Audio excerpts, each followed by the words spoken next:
Vice President.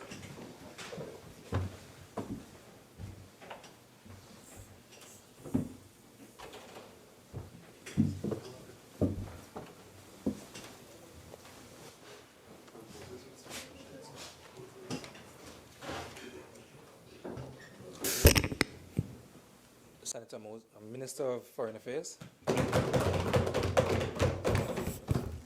Thank you very much, Vice President. As Minister in the Ministry of National Security and a member of the National Security Council, I wish to assure this House, this Honourable House, and the citizens of the Republic of Trinidad and Tobago that their government is taking all the appropriate steps, the strategic steps necessary to address the issue of crime and criminality in our country. Mr. Vice President, the Ministry, or rather the Minister of National Security, has in a fulsome manner contributed to this debate on the 20th of last month. As in times past, on a number of occasions, separate occasions in the past, he will have given updates on detailed government's policies, efforts, activities, and indeed the orientation in our fight against crime. On the same day, on the 20th of March, Senator Coppin would have debunked and repudiated in quite some detail the assertions, proposals, and reasoning underpinning and used by Senator Sturge in support of the motion. I would therefore focus on other aspects of this long-standing and intractable scourge that is represented by the high level or relative high level of crime in Trinidad and Tobago. Criminals have posed a threat to people everywhere. Property and law and order as well have come under the attack of criminals since time immemorial. However, due to the interrelation between and amongst countries in the world today, crime has become even more organized and transnational. The Caribbean has been called the third border of the United States of America, which illustrates that country's close geographical linkage to the region. It is recognized that due to the geographical proximity and long-standing commitment to collaboration, the United States of America and countries of Latin America will remain key partners for cooperation with Trinidad and Tobago. Mr. Vice President, the government of Trinidad and Tobago sought to not only build upon this long-standing and close relationship with the United States, but also to enhance our border protection capabilities by signing a memorandum of intent just last week on April the 27th. This memorandum of intent provides for the establishment of a state-of-the-art border control system that documents the arrival and departure of international travelers at airports and seaports in our country. This system, called the Personal Identification Secure Comparison Evaluation System, or otherwise known as PISES, will strengthen the security of Trinidad and Tobago, as well as the United States and other partner countries, by increasing the ability of the Immigration Division to document and share information with regard to travelers' identity. PISES will support the government of Trinidad and Tobago's efforts to improve border security and ensure the safety of its citizens. Most importantly, Mr. Vice President, the system will be owned and operated by our country. Just turning to another area of crime, we would know that this is it has turned into a global business where these nefarious activities occurring in one country simultaneously affect other countries.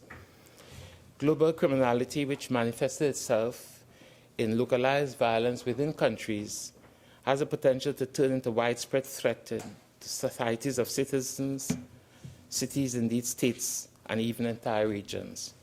As such, Trinidad and Tobago is cognizant that its work must be in conjunction alongside other other partners in the global community in order to protect its citizens and combat criminal elements and deter unlawfulness in our society. Given our holistic understanding of the dynamics of the realities of crime in this century, we have sought to engage in strategic partnerships, not only to ensure the safety and security of our citizens, but also to maintain law and order. For this reason, we have signed, the government that is, has signed a memorandum of understanding with the government of the United States, September of last year, regarding the assignment of foreign liaison officers to the Joint Interagency Task Force South. This collaborative venture established a formal mechanism for liaisons between the parties through the assignment of individuals at government facilities to serve as liaison officers. Accordingly, I'm pleased to inform this House that the national of TNT, Trinidad and Tobago, was posted as the liaison officer at the Joint Agency Task Force in Florida in February of this year. Amongst the highest priorities of the government is the security and citizens and safety of its citizens, as I said, and the borders as well. Diplomacy has proven and continues to be one of the main planks in support of one of the best ways to protect Trinidad and Tobago and its people. Through government's adherence to the whole-of-government approach to strategically address national issues, we were able to advance security cooperation with another country, our neighbor, Venezuela, through a joint security coordination meeting convened in Caracas last year. Trinidad and Tobago's embassy in Venezuela played a key role in the coordination and execution of the joint security coordination meeting, where both countries were able to efficaciously discuss the elimination and movement of arms and other illicit activities in the waters and territories between our two countries. We also executed and participated in the voluntary exercise. Our collaboration in this undertaking is ongoing.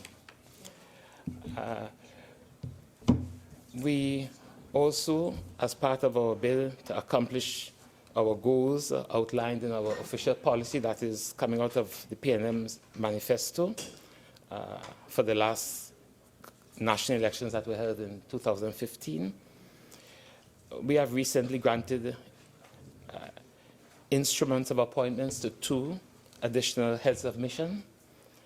Mr. President, Vice President, rather, under the stewardship of this government, the foreign policy of Trinidad and Tobago continues to be an extension of the domestic policy implemented in our country.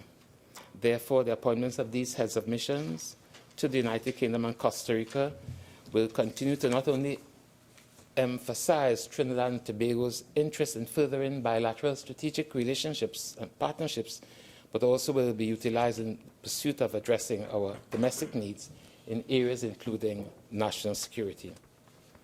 Mr. Vice President, honorable members of the House, given all the contributions to date on this motion made by the government, opposition, and independent senators, one fact remains clear.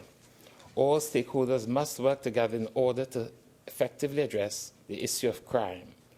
According to United States, or rather United Office on Drugs and Crime, the political will of states is mightier than the greed and firepower of criminal groups.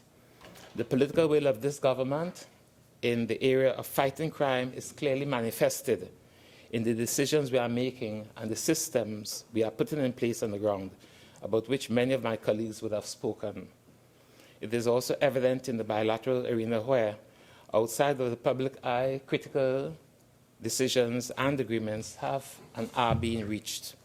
The manifest political will of our government is known to some and is becoming increasingly known to others. Mr. Vice President, allow me to quote the charge d'affaires at the United States Embassy, who, on the occasion of the signing of the aforementioned Pisces Agreement, recently, only but last week, I think it would have been, he stated that this government, meaning the government of Trinidad and Tobago, is getting things done. urge the opposition to resist resorting to imagery involving blood, carnage, and hysteria, such has been the common thread in a number of presentations in this House on the motion being debated. Our country needs, especially the first two presentations, our country needs contributions to improve the lives and livelihoods of our people at this time. Let us focus on advancing our country and not on the dubious hope that some may buy into the picture being summoned of total mayhem in our country. We, the citizenry, know better. Allow me to thank you very much, Mr. Vice President.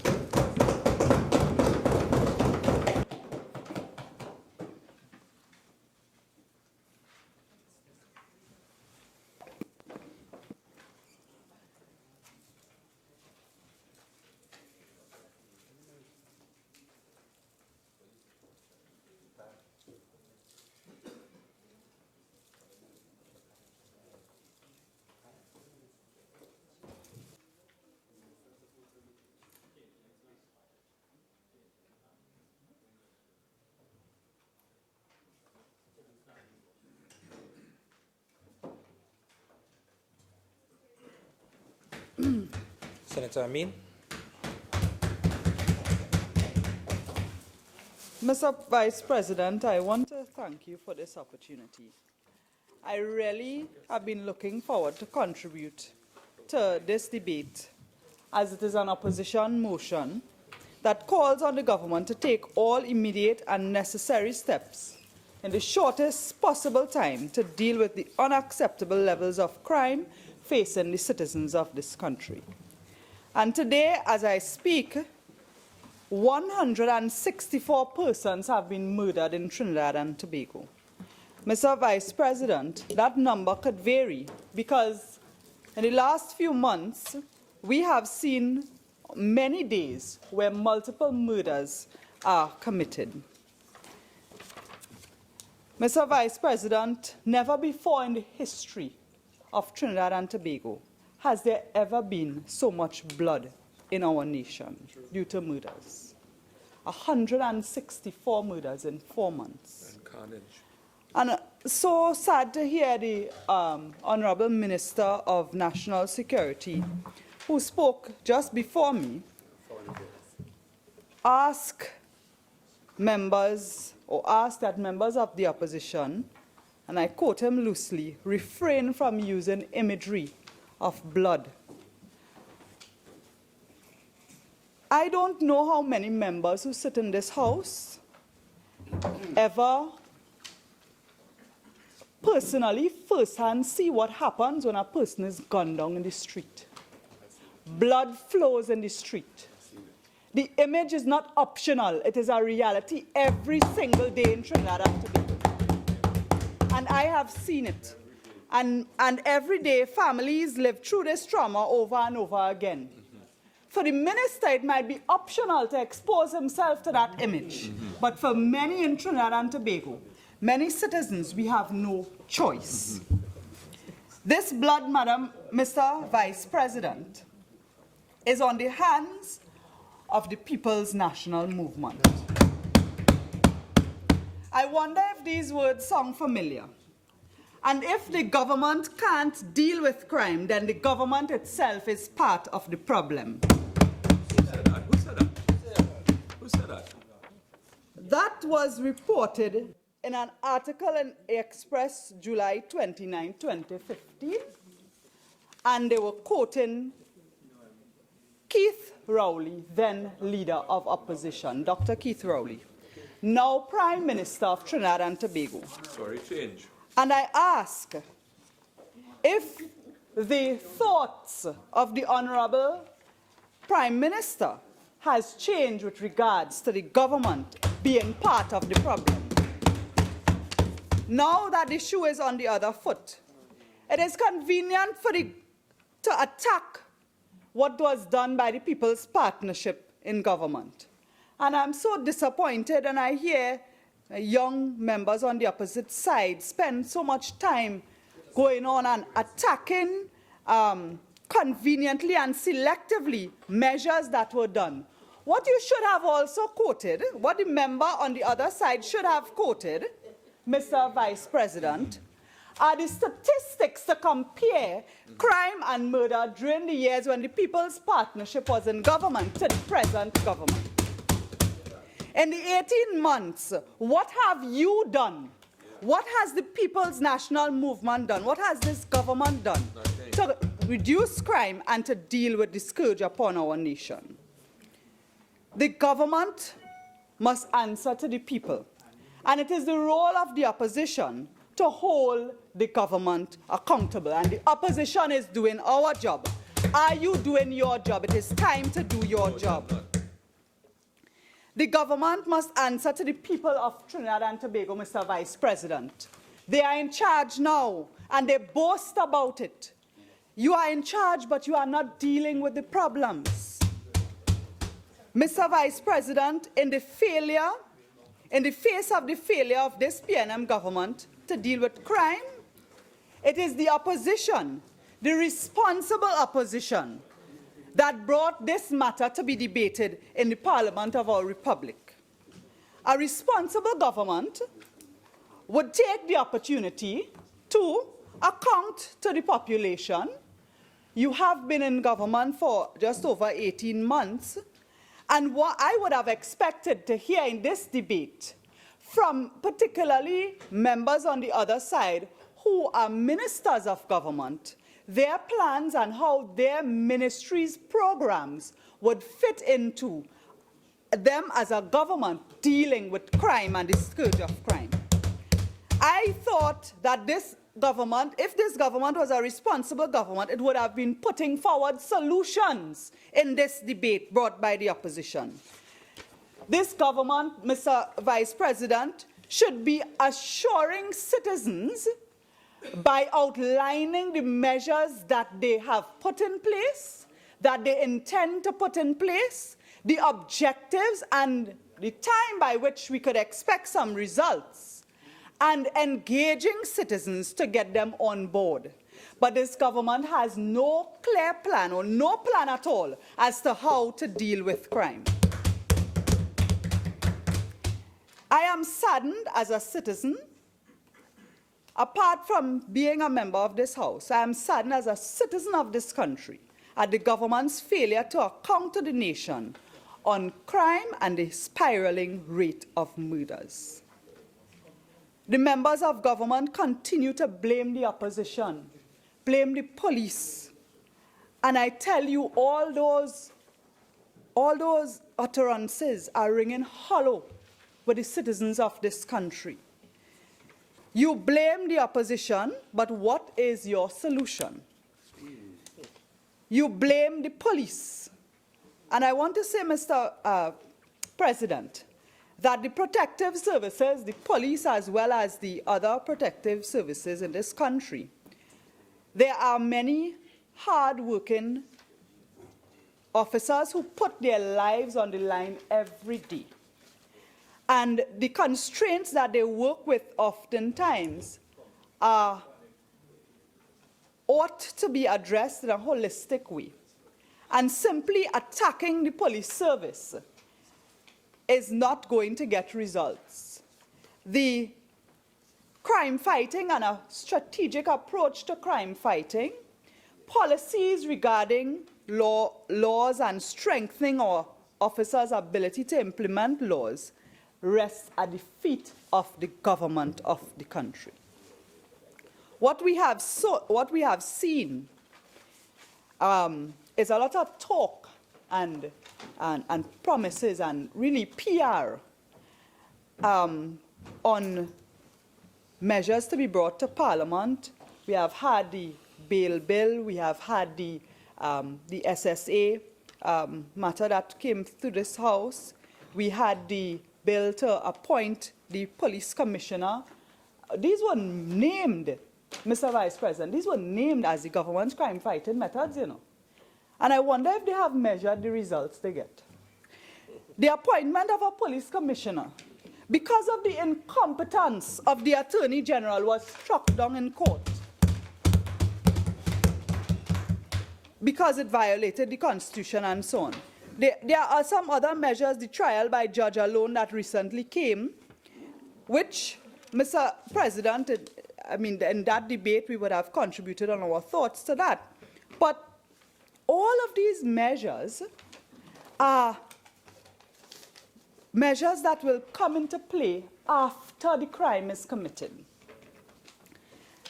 After the fact, and the question remains as to how are you going to really measure the results?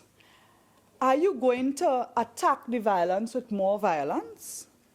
I remember there was an incident where the Minister of National Security, sometime earlier this year, in an interview with a newspaper, a gentleman had been shot and killed in South Trinidad, and he was described as a known mischief maker, and he had a number of matters before the court and so on. And the Minister of National Security, in commenting, had made a statement encouraging the police to make things hard for people who are mischievous, the mischievous elements. And that in itself, Mr. Vice President, cannot be an approach to confronting violence in our country. That type of approach will really only get you further and further down the rabbit hole in terms of violence. Mr. Vice President, I want to touch on a few areas that I feel can be categorized as the softer approach to crime fighting. Before me earlier in this debate, Senator Paul Richards mentioned our treatment of children as criminals, the use of education in a constructive way to treat with and to prevent children from going down a rebellious route. And some of the issues that I plan to present today are similar in nature. Mr. Vice President, we speak of crime and justice and the administration of justice. There is no question that the justice system has led many citizens to feel that justice will not be served. And if your relative is murdered and you do not feel that justice will be done, and you live in an environment that makes it easy to access a weapon, consider the position of an emotionally distraught relative of a murdered person who saw their relative gunned down in cold blood, blood running on the street literally, with access to illegal guns. And ask yourself if we are not allowing those elements to combine to create another crime.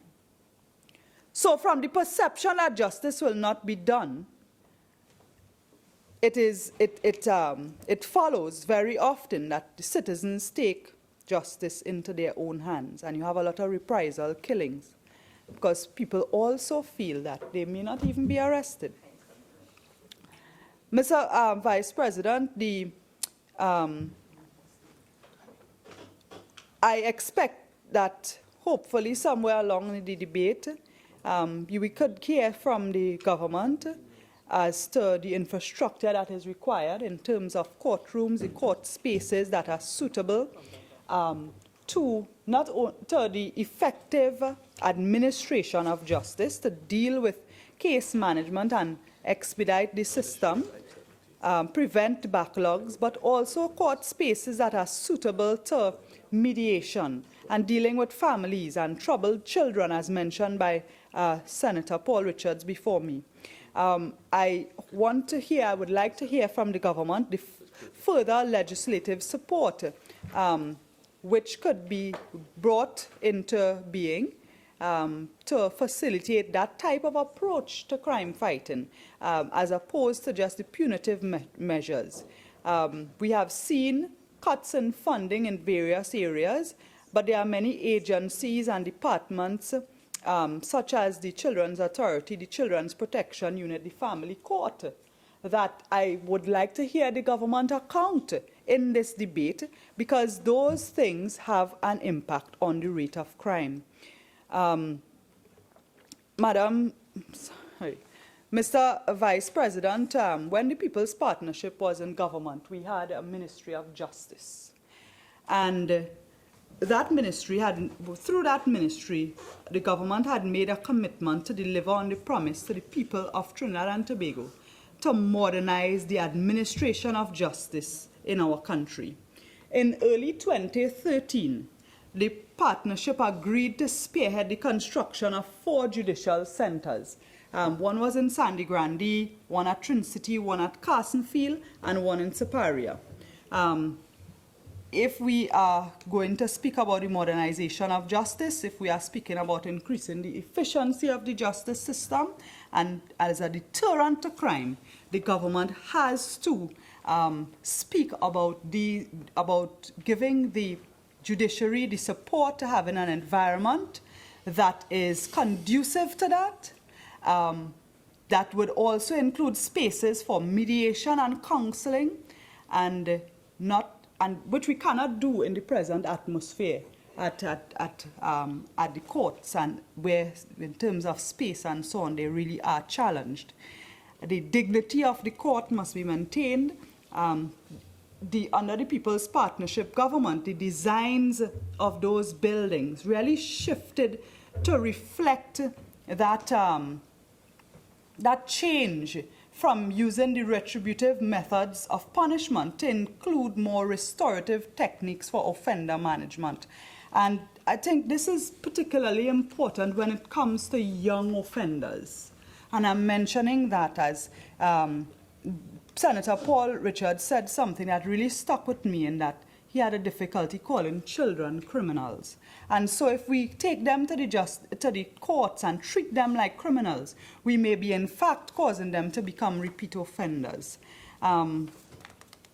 Mr. Vice President, which brings me to another point, and again dealing with all the social risks that lead to crime.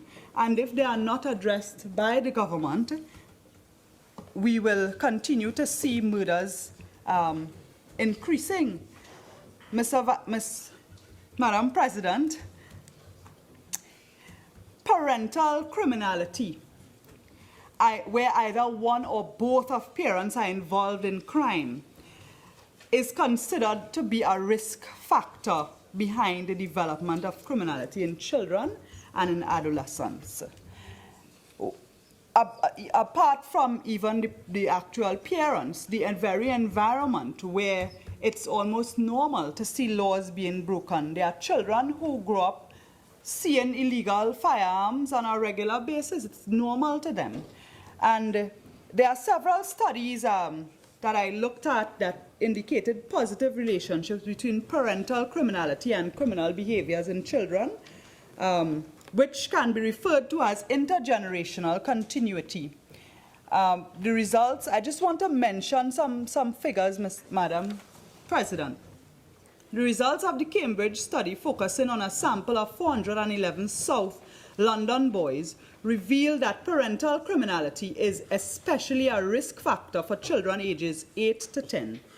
They found that all boys with a criminal father, of all boys with a criminal father, 49% already had a criminal record, compared to 18% of the boys without a criminal father. If both parents were criminal,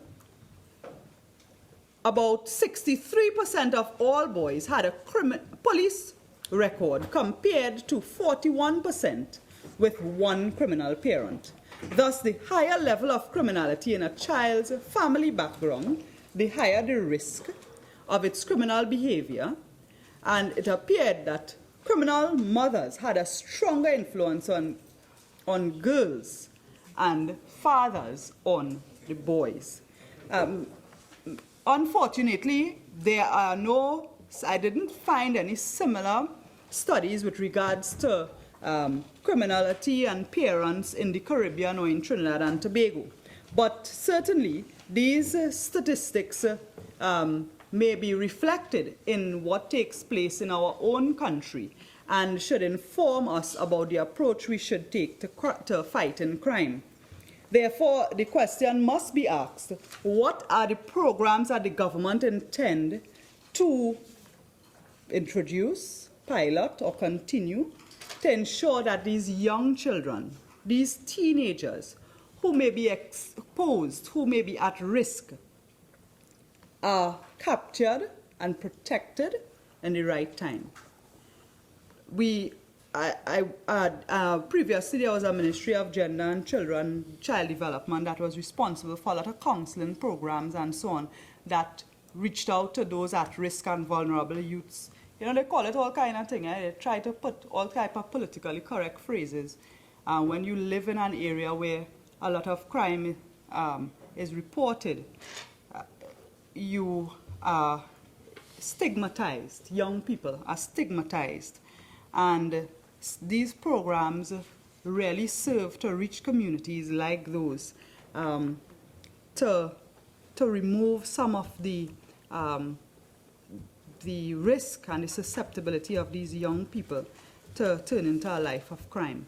I also want to touch, Madam President, on family violence and maltreatment of children and the impact that has on crime. Family violence and maltreatment of children has significant intergenerational effects as well on an individual's likelihood of becoming involved in crime, which is why we should not take the abuse of children lightly. Under the partnership government, we brought the Children's Authority, and a lot of work was done into the protection of children. But it takes a little more than the law or the agency. The Children's Authority has complained bitterly about lack of resources, lack of funding. They are understaffed, and that is a matter for the government to address. Because that agency is a protection to our children who are going to be vulnerable. And there are a number of other programs that reached out to those children who are abused or neglected. And again, I just want to refer something that I came across. It was a study that looked at 676 abused or neglected children. This was done by this study was entitled The Cycle of Violence. And it was done in Washington by the U.S. Department of Justice. And it looked at 676 abused and neglected children, where those children who were abused or neglected were 38% more likely than to have been arrested for a violent crime. The abused and neglected children were also 53% more likely to have been arrested as a juvenile. And physical abuse was more likely to lead to subsequent arrests for a violent crime than was sexual abuse or neglect. So certainly some of these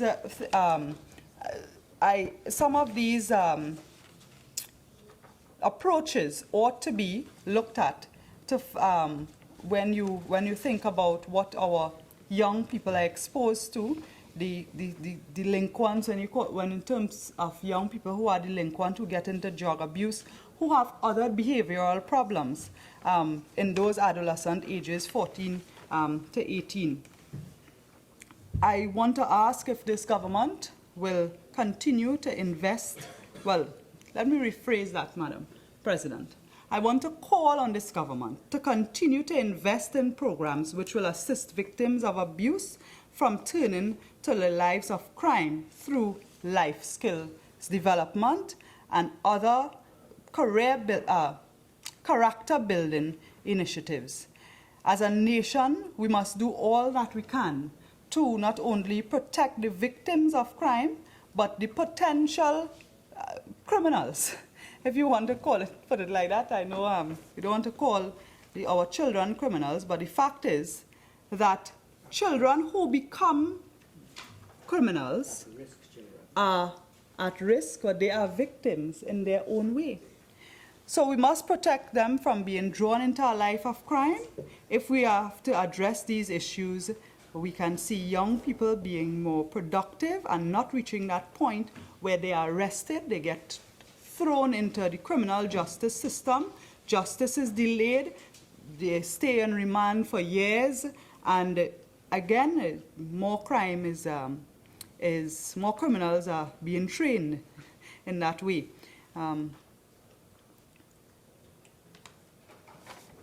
Madam President, I want to urge the government to examine the root of the social issues that lead to crime rather than simply taking the hard approach.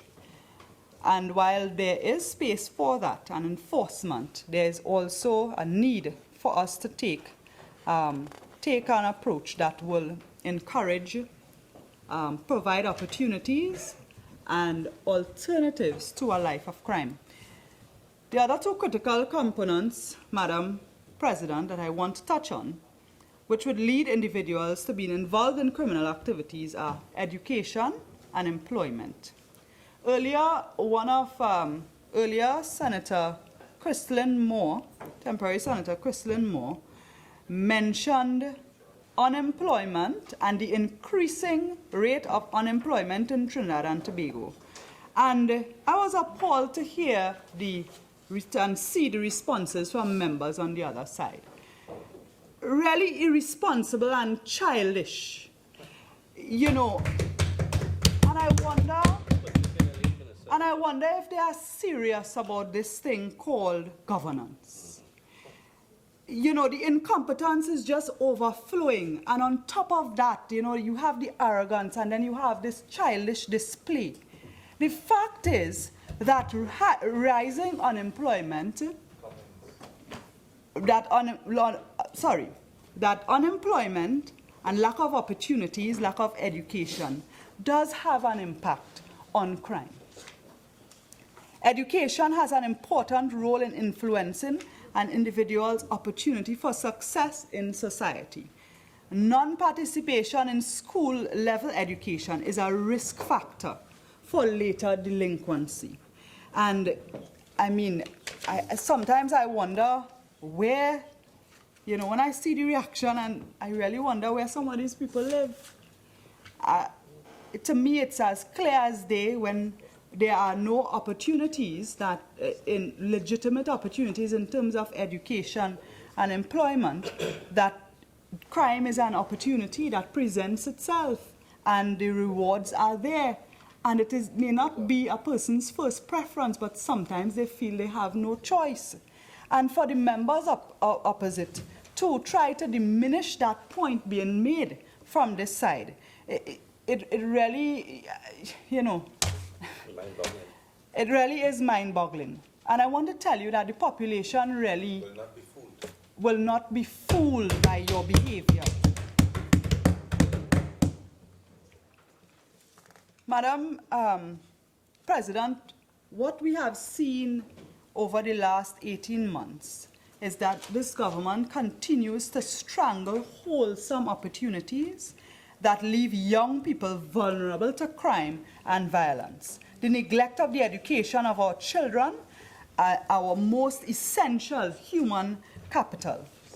This government, Madam President, must be fair to citizens. And there are a number of initiatives by not only the past People's Partnership Administration, but even governments before that, that are credible and saw good results, and successive governments must build on that. Granted that the PNM has chosen to spend their first year in office campaigning and bashing the People's Partnership government. Madam President, what they are in effect doing is punishing the citizens for the good strides that were made under the People's Partnership government. Showing their own incompetence. We are at a time, a very worrying time, Madam President, when guns and violence and the activities in the areas surrounding some schools, which are considered to be at-risk areas, but also inside schools. Bullying is a huge issue. There are some schools that had I was told, up to 8 armed security guards. In the last budget, the allocation for security in schools was significantly cut.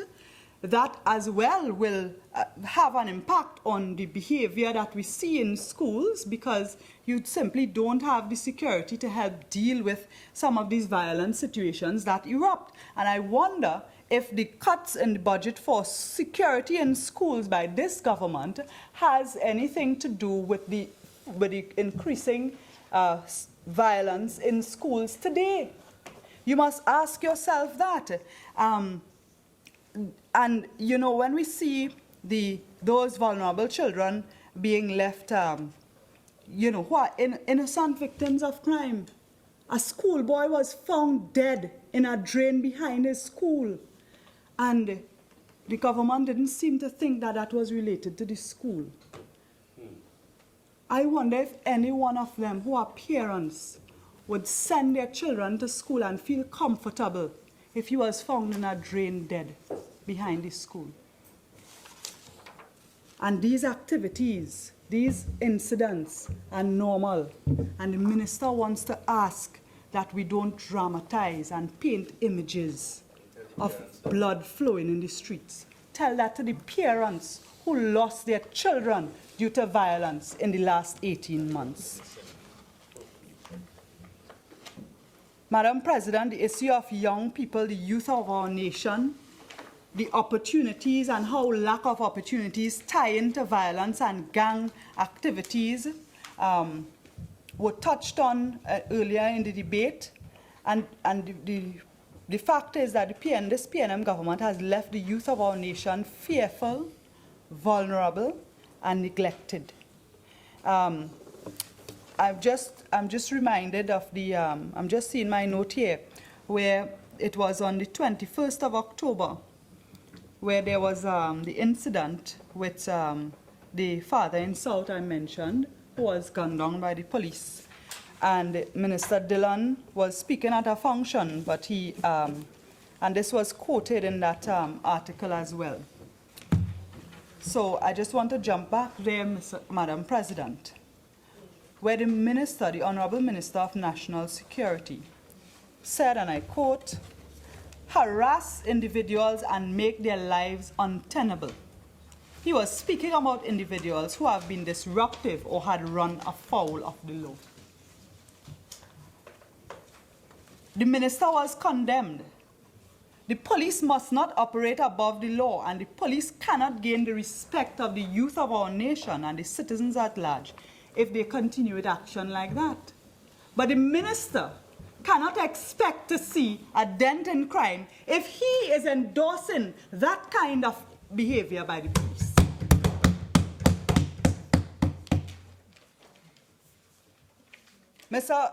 Madam President, part of the reason that our nation lives in fear has to do with the fact that this government still has no plan for crime. We are 18 months into the administration of this government. There are 3 ministers of national security. Millions of dollars are spent on the national security budget.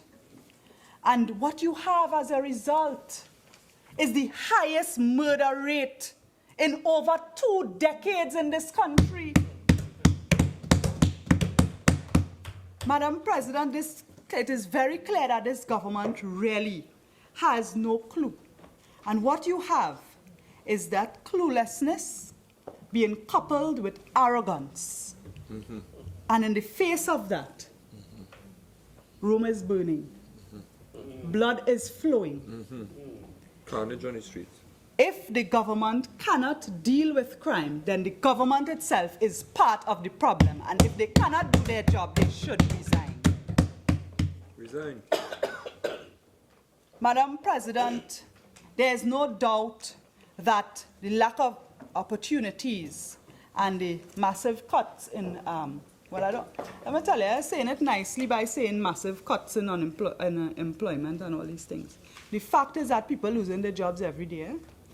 So whether you want to come to Parliament on a technicality and say, well, technically we didn't fire them, their contracts came to an end. At the end of the day, these people are facing the breadline. They have no job. And they are facing the breadline because of the PNM's incompetence. And we cannot continue to pretend that those things do not exist. What leaves people and young people vulnerable, that lack of opportunities leave young people vulnerable to gang activities, to violence, to drugs, to chaos, and to a lifestyle that goes nowhere fast and ends in the street in blood. And some of those areas where young people who are not necessarily academically inclined, who would have gone into the technical and vocational studies, a lot of those areas in the last budget, this PNM government cut the allocation to programs like MyLAT and MyPact, the MIC, Metal Industries, YTEP. You have 5 more minutes. Thank you. The PNM continues to strangle the young people of Trinidad and Tobago today. I want to urge those on the other side, members of the government, to stop punishing the young, ambitious people of our nation by shoving aside the good things that were done because they were done by the People's Partnership Government.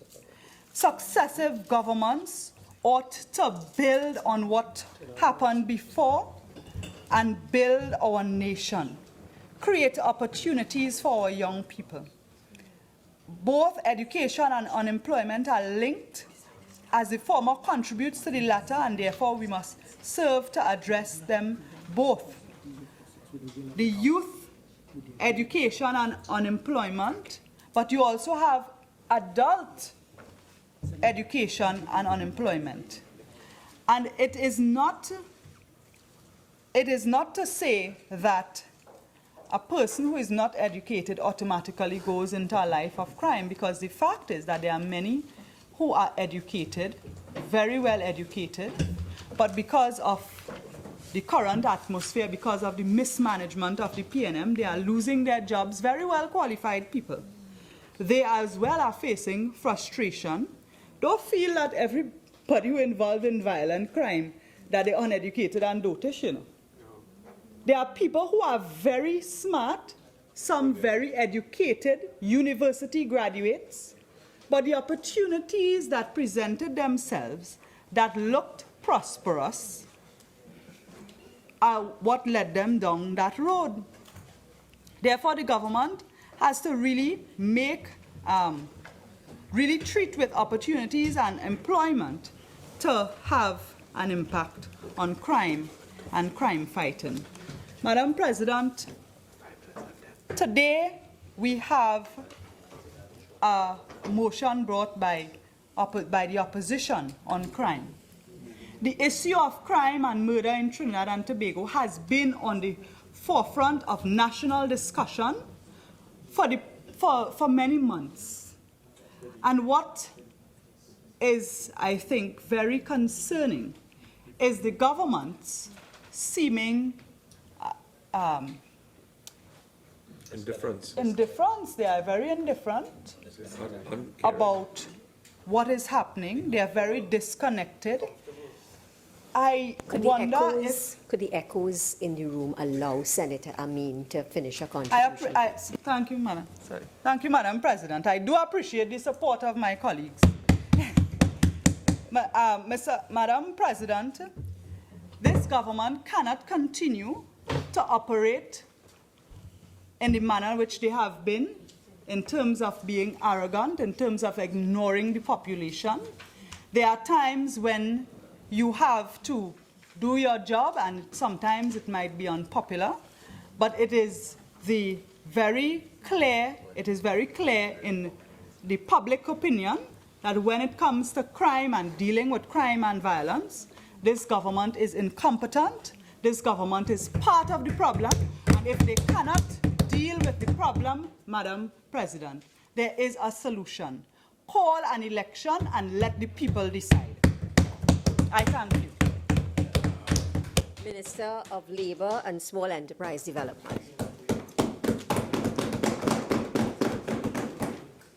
Thank you. Thank you very much, Madam President, for giving me the opportunity to participate in this very important debate on the issue of crime. Now, Madam President, I think all of us would agree that the crime rate in this country is not one that we are comfortable with as citizens of this country.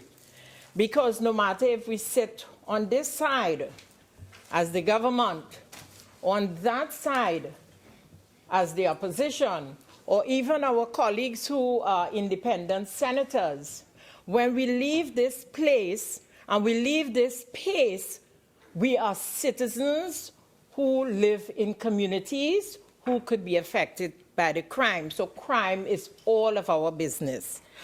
Madam President, I just want to take a slightly different approach in this debate because I think all that has to be said about the statistic, the links have been said.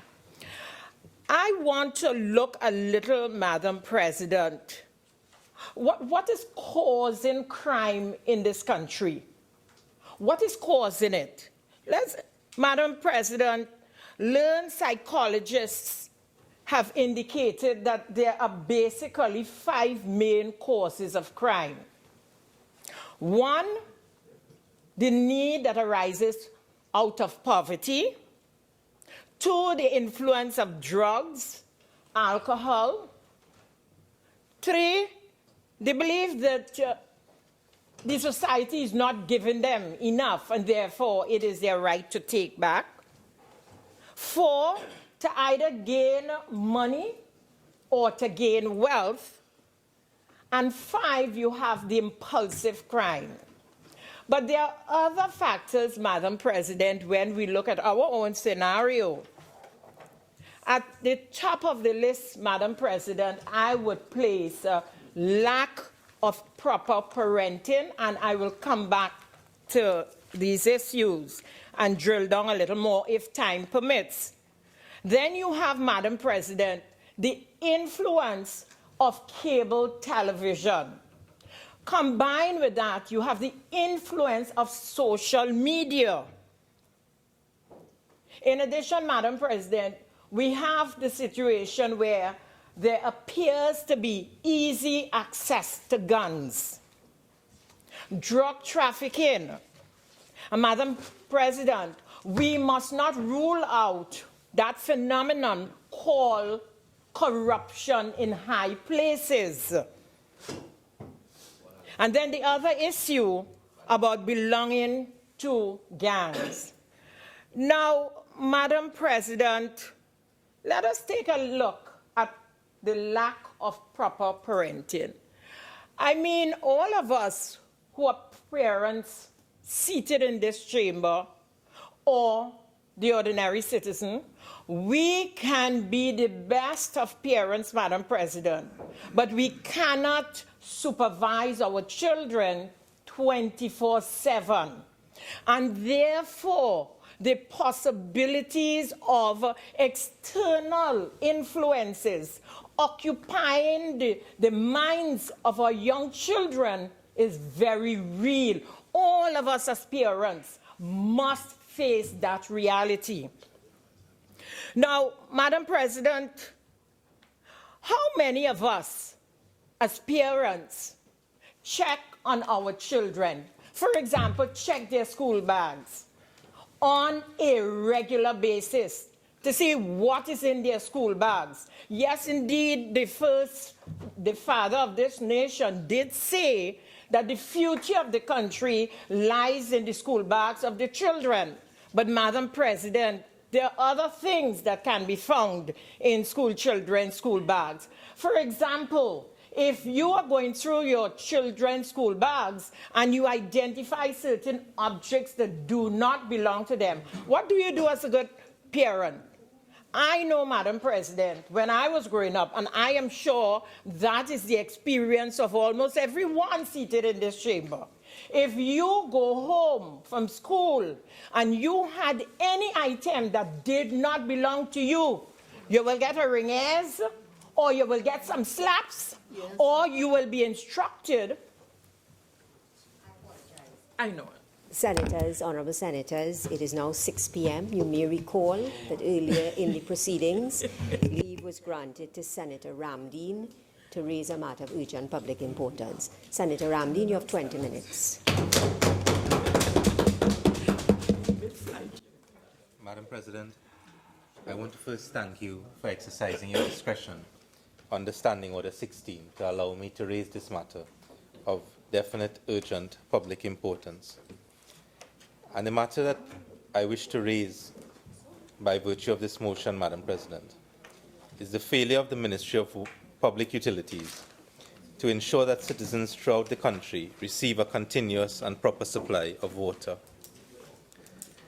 Madam President, I don't think that as a Parliament, as a Senate, even reading the newspaper today and seeing that 2 out of the 3 daily newspapers have highlighted the plight that citizens are going through throughout this country, that we really understand the situation that citizens find themselves in when it comes to a supply of water. And Madam President, it was brought home to me over the weekend.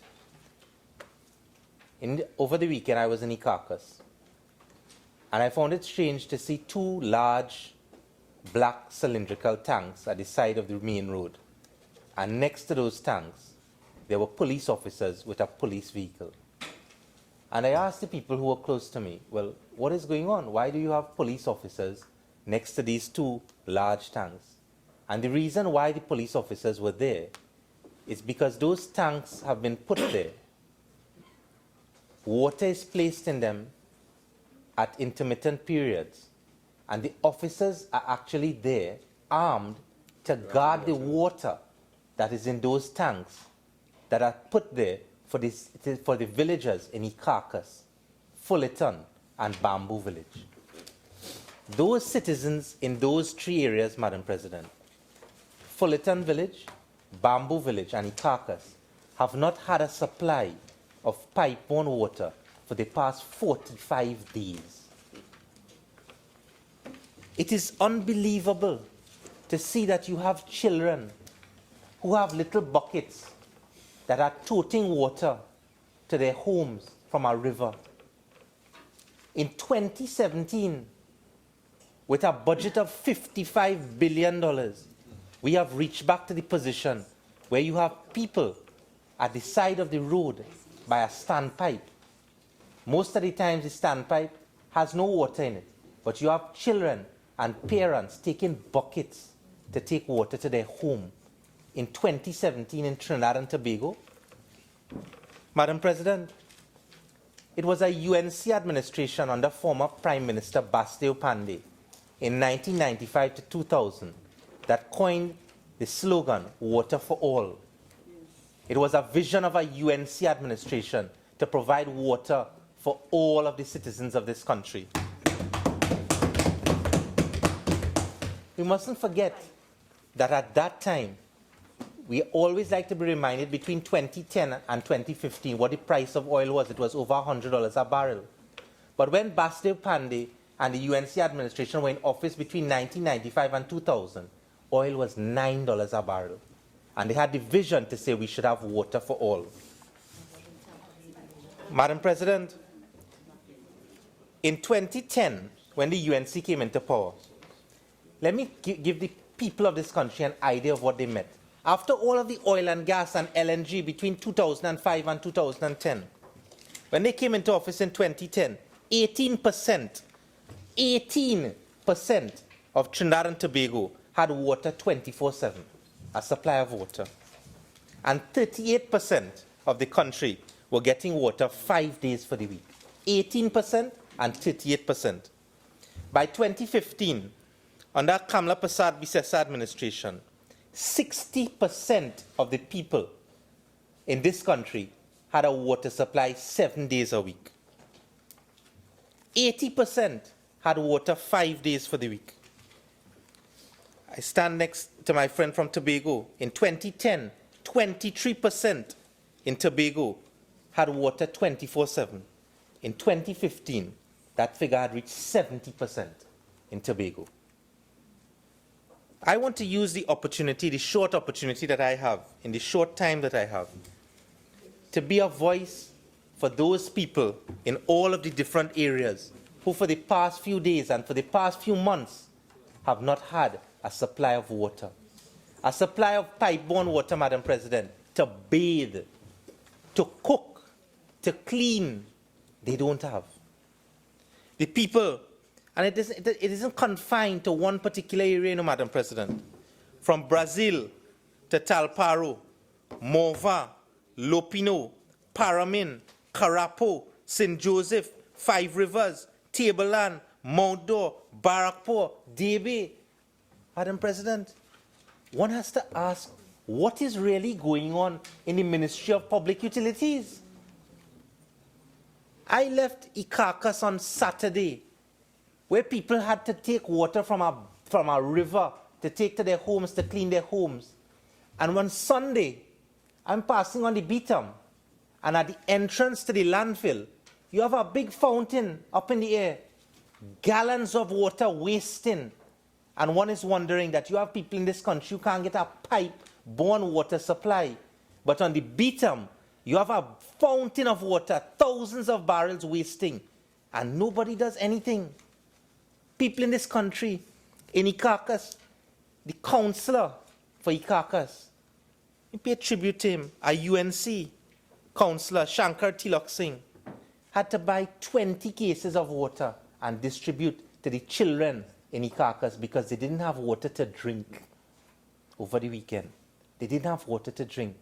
And one has to ask, in times like this, when these things are brought out in the public domain, what is the minister and the Ministry of Public Utilities doing? Is there a unit set up somewhere so that communities that don't have water can actually contact the ministry so that they will know they have no pipe-borne water?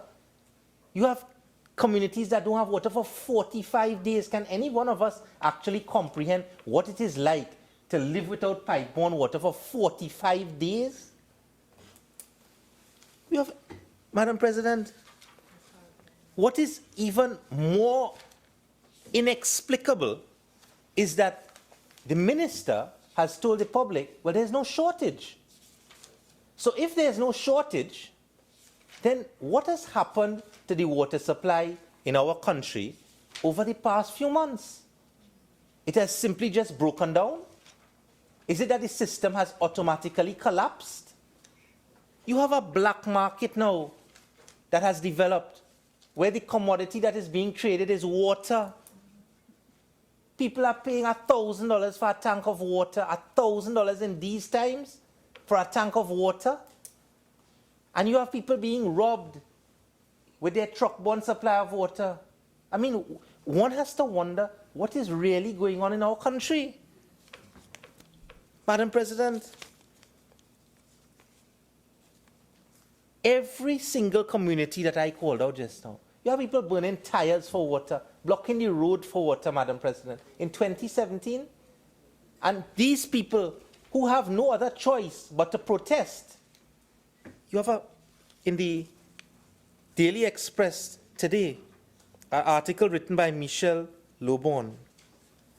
And when you see this kind of anarchy going on, you have a minister, an MP, after this has happened, saying, in asked about the protest in La Hoqueta Talparo, Member of Parliament Maxi Coffey said, it is a fake protest.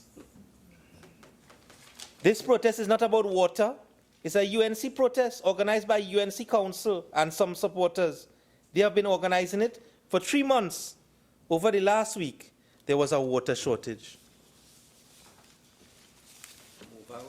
Well, if that is so, Madam President, I wonder if the MP who made those statements would say that about 68-year-old Aloy Gulimero and his wife's Suzanne, who have been highlighted in today's Guardian under an article headed Heat for MP as Pipes Run Dry, Water Once Per Week, Road Falling Apart in Moruga.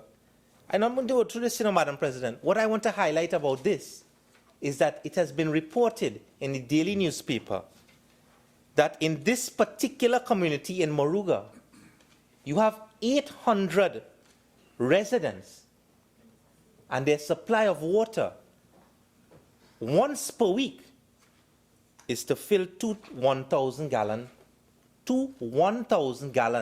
tanks for 800 citizens. Madam President, when you do the maths in that, you know what it works out to? That a citizen in Moruga is surviving on 2.4 gallons of water a week. 2.4 gallons of water a week in Moruga. A citizen and his wife, 68 years old, a pensioner, pulling a barrel on a box cart to carry water. Governance, PNM style. 2017, with a budget of $55 billion, and a pensioner in Moruga pulling a barrel of water with his wife pushing it. And they are saying, the government is telling us that this is real, it's fake, it's made up. Madam President, it is very, very disturbing to think that citizens who want a supply of water have to go through this. Or every single newspaper today. The councillor for Todd's Road, Talparo, Ryan Rampersad, yesterday lamented residents were not getting water on schedule for months. That's Todd's Road. Penal residents block road. An inadequate water supply of pipe-borne water and barred roads yesterday triggered a fiery protest along Penal Rock Road. They were calling on the Water and Sewerage Authority to open the valves. Madam President, if we have no shortage, then why is it that these communities are not getting a proper supply of water? One could understand if there's a shortage, but the minister has told us there is no shortage. When you look at the comments of the chairman of the Penal Debe Regional Corporation, even today again, Guardian, Tuesday, April 25th, 2017, Radica de Silva, even as protests for water raged in the PNM-led Moruga constituency, frustrated residents of Penal have reportedly now started resorting to violence by blocking water trucks and stealing the precious commodity. Madam President, to get water, residents are blocking the road, and water has become like a precious commodity that people are stealing the water now. But you know, what is disturbing about this article, Madam President, is that the headline is penal people being punished. And the chairman, Dr. Alan Sami, is quoted as saying, because Sami said, because people in these constituencies did not support the PNM, the people were being starved of water. Madam President, we must never bring ourselves down to the level where you discriminate politically against people to give them a precious commodity that allows their survival. You will do that with respect to water? If you're doing that with respect to water, what does it leave for anything else? Water is being used by the government to punish the people of Penal Debe for not supporting the PNM. Water is now a political tool. Yes. If I don't believe this, Madam President, this is what is going on today. The question is whether the government believes it. The question is whether the government believes that there are people in this country who are being starved of water because one particular constituency. No, I don't believe it. You know why I don't believe it, Madam President? Let me tell you why. Because Ikakas, Fullerton, and Bamboo Village is in PNM constituencies. But you know, Ikakas, Bamboo Village, and Fullerton is run by, this is the only seat run by a UNC councillor. So why are they not getting water there? Why Shankar Tilak Singh has to give water to the children there? If I believe that, I don't have to believe it. Every single newspaper today is littered with what is going on. This Las Alturas Mova resident said she has to spend $1,000 a week to get a proper water supply. Senator Ramdeen, you have 5 more minutes. I'm obliged, Madam President. Many times, some children miss school because there is no water for showering. It's in Mova, you know. Mova. At times, they're armed with bottles. This is children we're talking about. At times, they are armed with bottles and buckets, receptacles, and make the trek to the nearest standpipe in hope of collecting water. That is what we know when we were growing up in the 80s and the 70s, not in 2017. Now 80% of people in 2015 had water. 5 days for the week. What has happened between 2015 and now? The only thing that the pipes didn't change, the dams didn't change. All that changed was the government. And since the government changed, the supply gone. So water and the supply of water and the Ministry of Public Utilities has demonstrated again the minus touch of the PNM. Once they touch it, it goes down and it's gone. So you reach the point where, with respect to water, the people of this country cannot depend on the government. They can't stop crying, right? Blame the opposition. So what is the position with water? Let us have a system set up, Madam President. It cannot be that difficult that the minister cannot set up a system where you can let the minister get out of his office on Richmond Street and go and work. Go into the communities, find out the areas that don't have water, supply them. If you cannot give them a pipe-borne supply, ensure that they get a truck-borne supply. You have health centers that are closing. When people turn up at the health centers are closed. Why? They don't have a supply of water. In one of these articles, Madam President, in one of these articles is said that Mount Hope was being shut down. The minister was told that Mount Hope had to close because they didn't have a proper supply of water.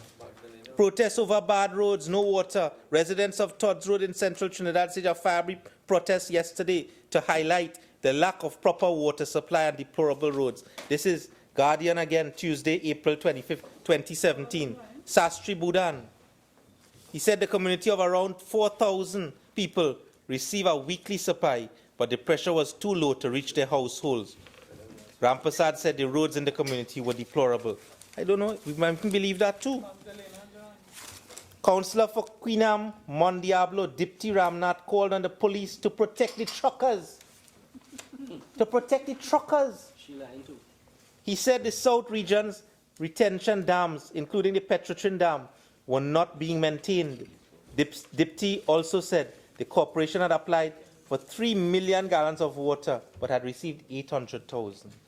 Penal Councillor Shanti Budram accused WASA officials of selling water.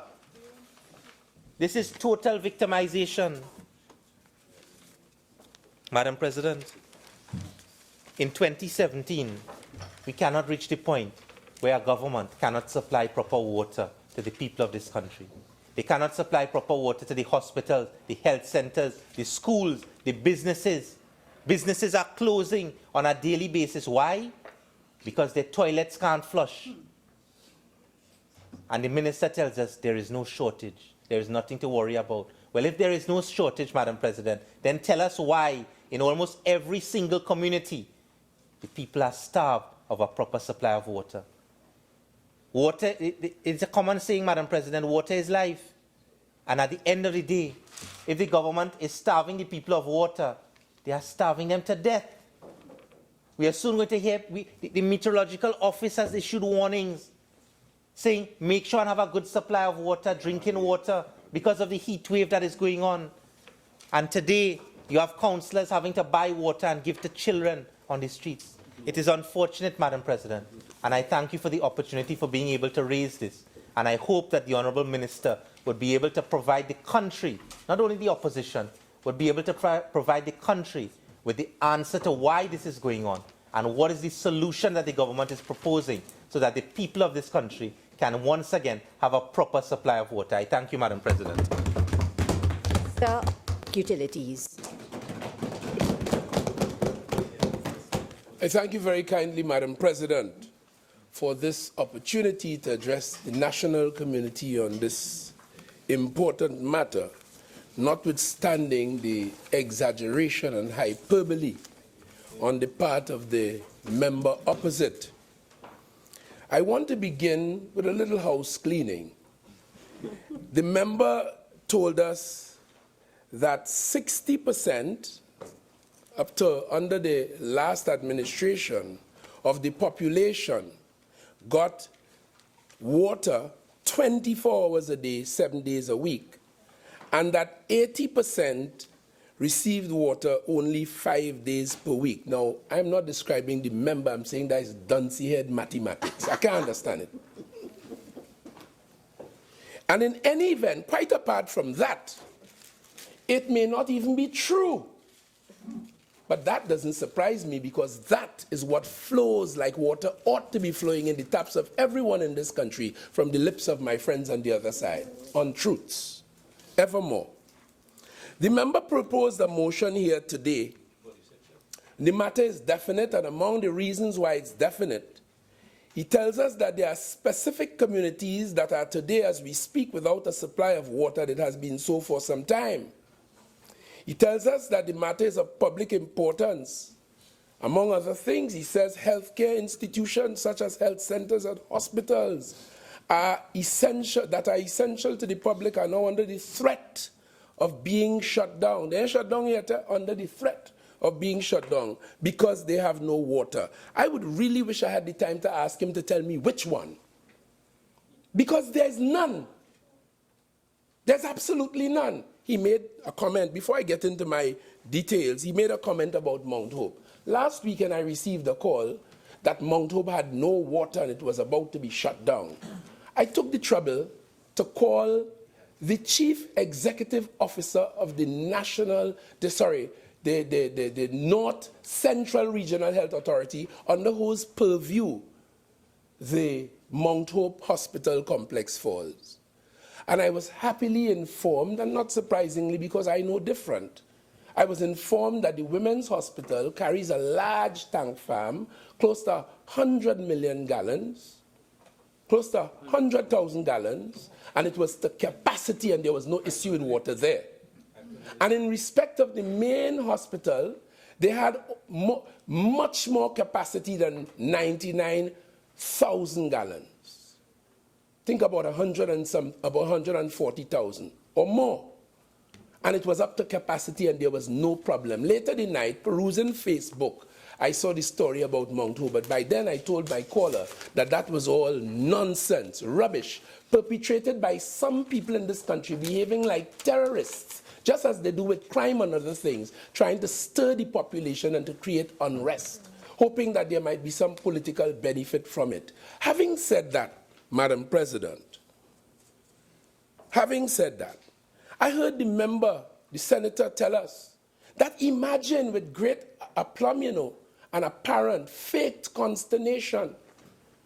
Imagine in 2017 people have to use buckets and people by the standpipe. Well, it looks to me as though on September the 7th, 2015, they had pipes, and then after that, the pipes went. And now they have to use bucket again. It was so for the last 5 years under your administration. And to exacerbate the problem, your government was responsible for mismanaging millions of dollars in this country that could have been used to resolve the problems. It is hypocritical to come here and tell the country that, but shamelessness is not as rare as he pretends that water is. Madam President, he had the temerity to tell us about Mr. Pandey saying waterfall. That wasn't Mr. Pandey, it was a member of parliament called Mr. Ganga Singh, in great scandal on a platform in Siparia, along with his opposition leader, whose coattail he holds and walks religiously behind. And they scandalized themselves on a political platform in this country. That's when they told us about pipe, and more pipe, and Mr. Bisesa pipe, and Ganga Singh pipe. And has the courage shamelessly to come here and resurrect that sordid aspect of our political history. Bisesa pipe. All kind of pipe. They should be beaten with many stripes. Many pipes. Madam President, let me say sadly, this country is still not at the point. WASA has been in existence and operating under law since 1865. We took it all over when we became independent. A whole lot of stuff has been done, and a tremendous amount of money and consultancies have been executed, trying to bring it to the point where it ought to be. Sadly, today, we are not able to produce water 24 hours a day to every household and every business that needs it in this country. I lived in England for 7 years, and never one single day did I turn on my tap and not expect to get water, much less not get it. Not once. And that's the aspiration. But it had not been achieved in the last administration, when they over-bloated WASA with employees and friends and family, had a VSEP, sent home people, and then employed far more people than they released under a VSEP program. So millions of dollars later, more people in WASA, almost 6,000 people. WASA's payroll is about $1.2 billion a year. As I speak to you, take into account and match that against the fact that the gas subsidy in this country is about $1.6 billion. And you will see how ridiculous this motion is, and shameless they are to talk about WASA. But I wouldn't let them detain me. Let me speak to the national community. The member went on to tell us about Mr. Pandey.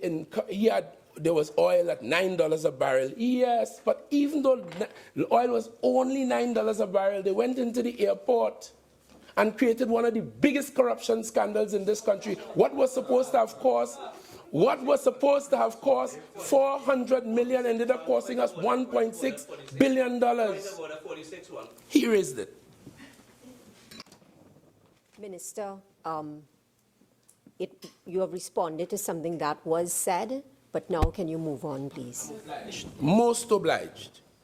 Most obliged. WASA has been providing water to this country, as I told us, since its inception in 1965. During the annual dry season, Madam President, the management of the nation's water supply and distribution of water to the national community is always, it's a perennial challenge, because we have 6 months of rainy season, 6 months dry, but the climatical changes taking place in the world, and we are not unaffected by it. The rainy season last was not as rainy as it should have been. As a consequence, the country's water supply, a large chunk of the country's water supply, there are 3 sources. We get water, groundwater, we get surface water largely from the rain, and we get some water from desalination, the desalination plant. A very costly exercise that they would know a lot about, and put us into a take-or-pay contract that has WASA spinning on its head up to today. But we are stuck in it. Again, the UNC. Having regard to the above, I have mandated the ministry's technical operators to work with WASA to ensure that there is an equitable distribution of available supplies. I spoke in this parliament a few days ago in answer to earlier, today and last week, in answer to questions about water here, and pointed out very carefully and truthfully, Madam President, that we have 4 reservoirs, collection systems here. Hollis, Navet, Arima in Trinidad, and Hillsborough in Tobago. And I told this country happily, and I used the word, they were all up to expected level at this time in anticipation of the dry season. So in that sense, based on the question that was put to me, exaggeratedly that there's water shortage in the country, I pointed out there was no water shortage. The issue is, are we able to provide water 24 hours a day to every citizen, every household, every business institution in Trinidad and Tobago, 24 hours a day? And as I said, that is not yet the case. It remains an aspiration. I said in that contribution, based on the current dry season conditions, WASA is taking steps to redistribute available supplies to meet the demand of customers. Production was previously increased at the Point Lisa's desalination plant by approximately 2 million gallons per day. This country, WASA, through WASA, produces about 243 million gallons per day. A lot of it, unfortunately, because of inefficiencies and broken lines and porous lines, some of them as old as Methuselah, loses a substantial amount of the potable water produced for distribution to households. In addition to that, inside of people's households, they are leaking taps and bad functioning cisterns and what have you, exacerbating the problem. And it is an expensive process. So we waste a lot of water.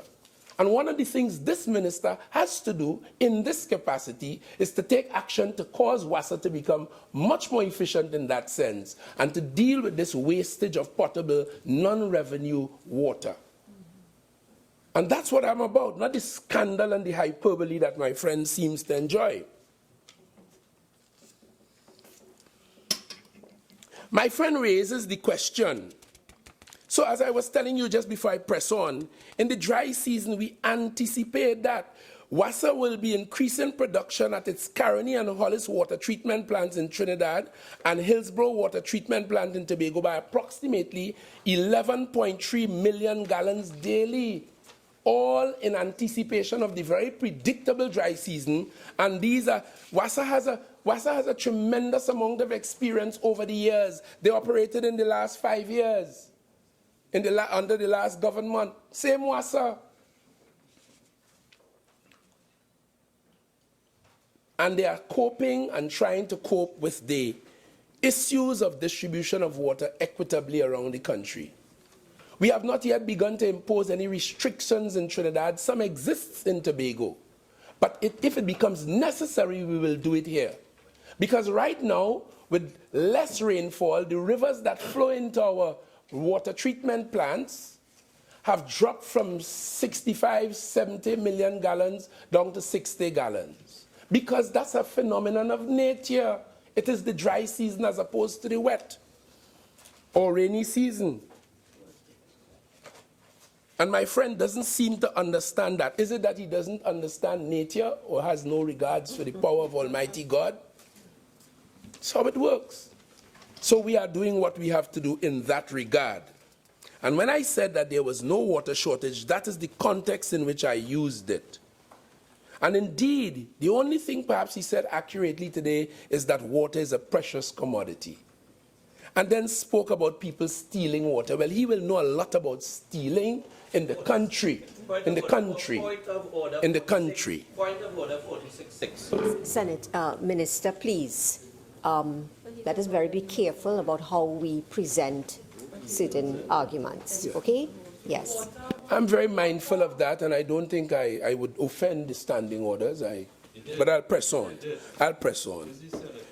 The member told us that some Dr. Sammy, who is chairman, I think it is, of some one of the corporations, he is reported in the newspaper as saying that the people of certain areas are being starved for water and that the government is punishing people.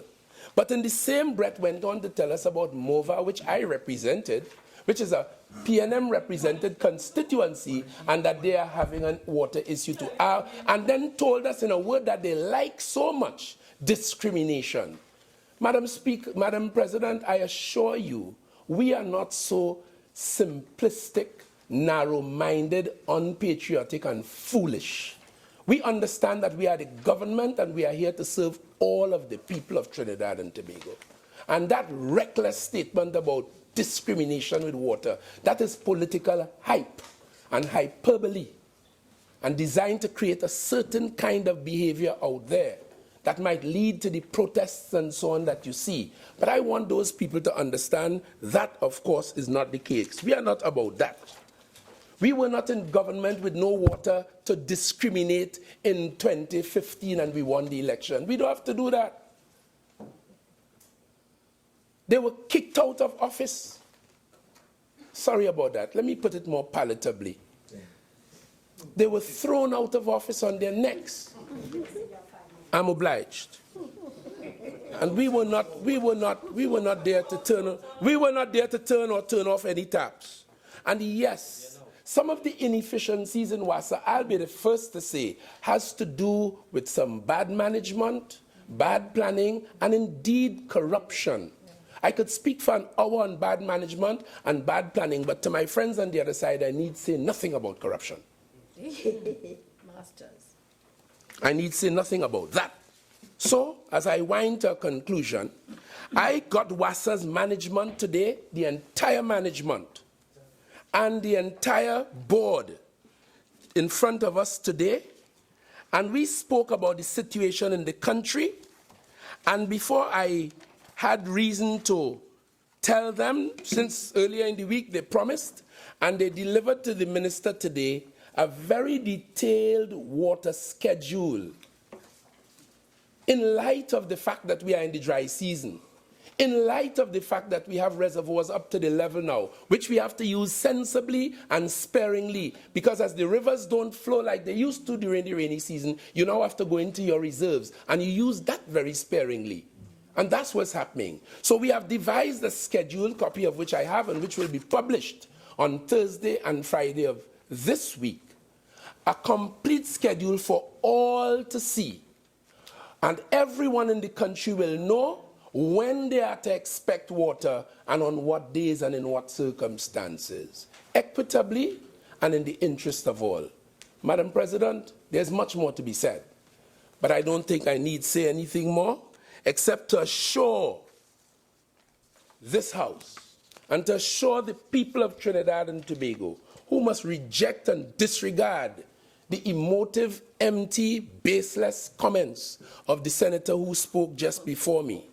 I want to assure them that in terms of the long-term reform of the sector, to get us to be like Singapore, to get us to be like the London of which I spoke, to get us to be like Israel, a deserted land, 67% desert, that has mastered the art, the business of managing and distributing water, such that it exports water to its neighboring countries and has made agriculture a flourishing industry in deserted lands. I believe we have the capacity to do that. I believe we have the intellectual abilities and talent in Trinidad and Tobago to do that. And that is the aspiration.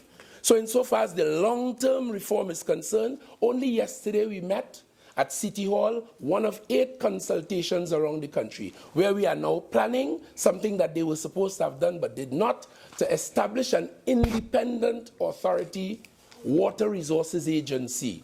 And we are now shaping an integrated water resource management policy that will take into account all aspects of collecting water, cleansing water, distributing water, preserving water, doing it in the context of current environmental demands, doing it with the projections of the societal needs into the future. That's the business of this government. That's what we are doing, and we'll do it without fear, favor, malice, or ill will. I thank you.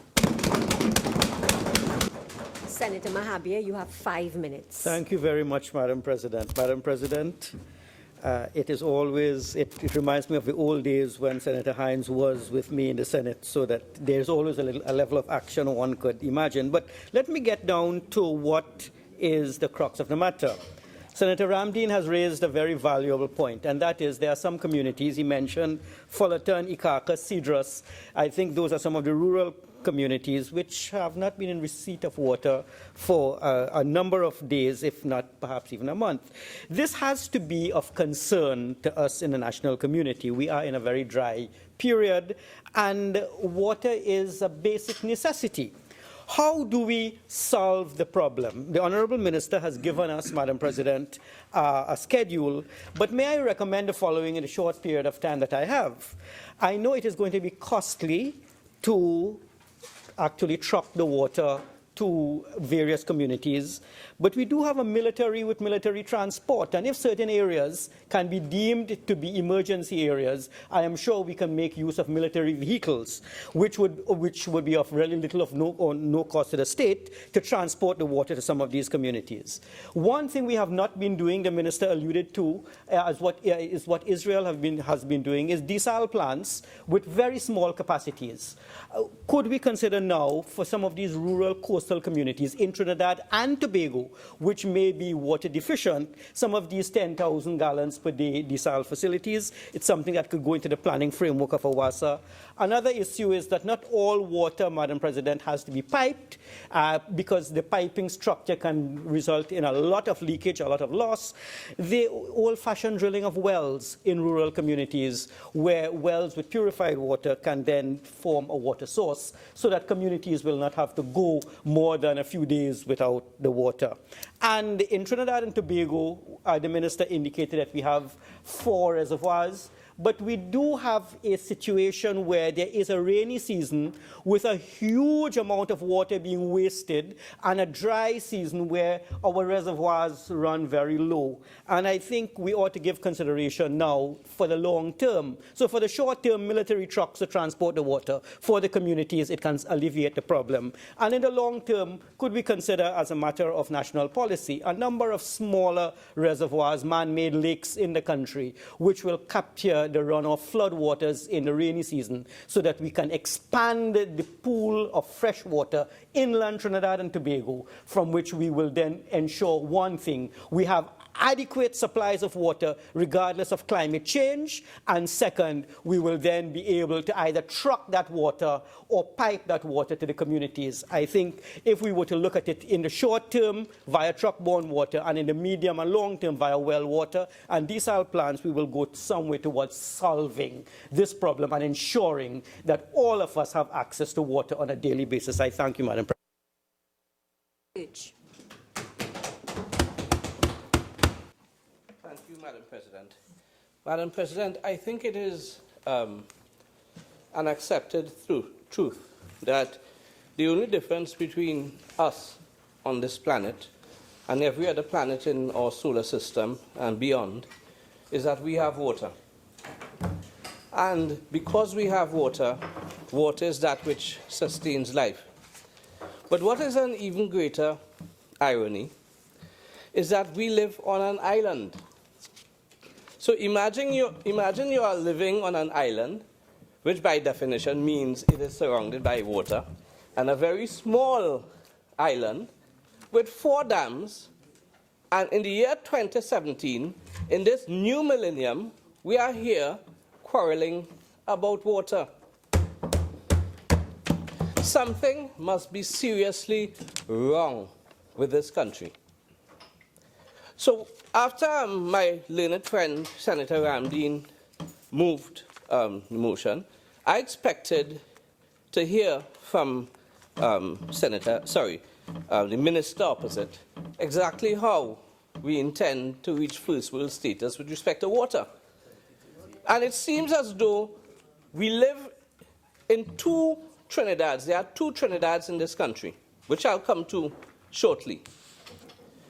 But yes, in 5 minutes' time. But it is amazing that we live in a country with so many tall buildings, with the best of technology and so on, but we are still haggling about water. So let me just raise this, because in the 2 Trinidads that I was referring to, there are 2 Trinidads. I was born in Serrano with Belmont, grew up bathing by standpipe, toting water when it come. In fact, if you're playing football, your mother would shout down the word water, come, and game done for everybody, because you had to tote water. And do you know, Madam President, I have cause to be in Belmont regularly, and nothing has changed. And Belmont is a PNM stronghold that never left the PNM. So when I heard the minister talk about fake stories, I wonder if the protest in Mova was fake. So let me give an instance of what is not fake. I no longer live in Belmont. I've been living in West Trinidad for 8 years. And I can't remember a single day in West Trinidad that I did not have water. What it tells me is that this government, and as I say this, I remember the words of my very good friend, Dr. Cuthbert Joseph, who was a Minister of Education, and who told me about politics. He told me, listen, you can't give people everything you want. Everything they want, you have to keep them wanting. And it is amazing that we are keeping the people of this country wanting for water, of all things. The murky lagoon comes to mind when I see the discrimination, because it doesn't have a water shortage in Hillsborough, Maraval, where the minister lives. It doesn't have a water shortage where I live. But somehow, in certain areas that rejected the PNM, they are somehow being punished by lack of water. That must be amazing. But let me say this. Since it's fake, let me go on to something yesterday. Something happened yesterday. I was in Tobago. And whilst I was waiting on the court to open, someone posted something on Facebook. A real person, by the way, Sturge Mangaroo. Here's post. I always like to give credit where it is due. A big thanks to WASA for reinstating our water supply to normalcy in the San Francisco area. So then I went on. I said, listen, man, water is your basic human right. You don't have to thank them. They are doing what they are not doing you a favor. That is your right. But what I find interesting, and if time permits, I can read the comment of everybody else. And everybody else is talking about the area they hail from, which happens to be UNC area or rural areas, and all of them, they are calling the different areas, 45 days we ain't have no water, 2 months we ain't have no water, and it goes on and on and on. I believe the profile is an open profile, so you can go look at it. The minister, you can go look at it and see that there are real people. Time is up. Thank you. Who have this issue. Leader of Government Business and Minister of Energy and Energy Industry. Thank you very much, Madam President. Madam President, I just want to deal with 3 issues very, very briefly. First and foremost is UNC's statistics on water. From 1995 to 2001, Mr. Pandey or Mr. Ganga Singh, whosoever it was, they coined this water for all by 2000. That was the phrase at the time. And they invested heavily into WASA. And they made you believe that they were almost reaching their target. But lo and behold, the PNM came into power in 2001, 2002, and governed until 2010. But for some strange reason, after we invested heavily into WASA, still, when PNM left office, 18% was 100% supply, 38% 5 days a week. Something is inherently inconsistent in the statistics. From 2010 to 2015, Kamala Prasad Bisesa and the People's Partnership came into office.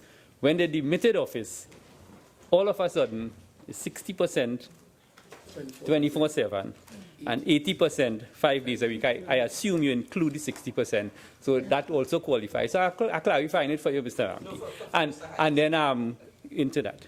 So you don't use statistics to play the fool and try to fool the population. The second thing, Madam President, is that, let me give you all your technical discourse on water. You have a water source, and the water source are impounded reservoirs, which the minister alluded to. There's a groundwater supply that is there, that is caused by percolation. And to correct Senator Dhanayshar Mahabir, to trap groundwater, you need aquifers. Aquifers are not ubiquitous all over Trinidad, so you just cannot drill anywhere and find water. There's desalcut, which is treatment of saline water to make it into potable water. And there's direct intakes from water courses, which is like North Over Pooch, which we have there. Then you have a water source. Then you must have a transmission system. The transmission system is to take water from where the water source is to where you want it to be. After you transmit water, which is on the big pipelines, the 36-inch pipeline, the 42-inch pipeline, the 28-inch pipeline, then you must have a distribution system. The distribution system is a smaller pipeline network. It's come like your veins and your capillaries. The distribution system is come like your capillaries. And the distribution system must have booster stations to keep carrying the water. Trinidad, as the minister said, Trinidad produces 243 million gallons of water per day. We don't have a problem with water supply, you know. That works out 187 gallons per person per day. That is higher than the UK. That is higher than Israel. The issue is not production of potable water. The issue is in the distribution network, which has aged and which is inadequate. And the communities that are on the extremities of the distribution system is those that suffer. In one thing, and then there are communities that are at high elevation where you need booster stations to take the water to Belmont, to Tunapuna on the hills, to Paramin, to parts of Maraval, to parts of Rich Plain, and some of these things. That is the system in which we operate. Plus, there's aging infrastructure with the leaks that the minister spoke about. So we understand what is happening. But it calls for proper water resource management. It calls for proper management. This country suffers from management. Because whether PNM is in power, whether UNC is in power, if WASA management is poor, it is poor. The issue is governments come and try to install people into these institutions, and sometimes it does not work. The issue with the water supply, it is that twofold. Those that are close to the source, those are on the distribution system, those are on the transmission system, get a 24 supply. With all the political will in the world, we cannot give Fullerton a 24/7 supply as we speak. Because Fullerton is at the extremities of the system, and the Cedros-Secaucus area has no groundwater potential. Minister, your time is up. Okay, so, and that is the case of the water situation. Thank you very much. Senator Ameen. Madam Chairman,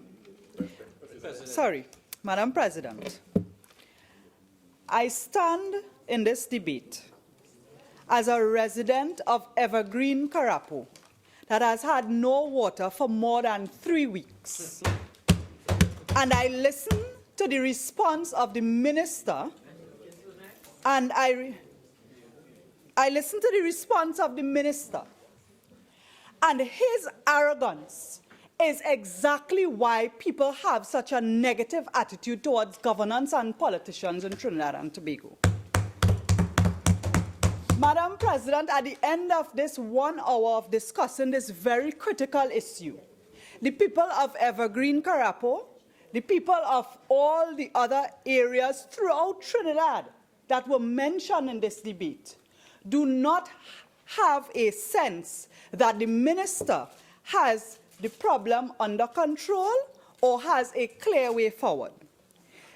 The dry season is correct 6 months, January to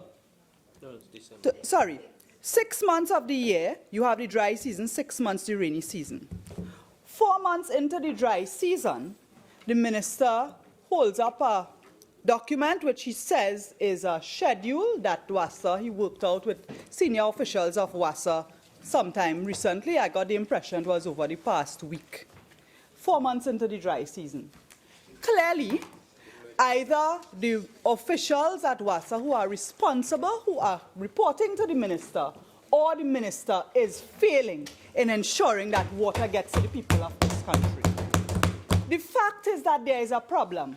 And all the issues that were mentioned about corruption and the airport and the whoever and who gave pipe, the people in Trinidad and Tobago don't want to hear that.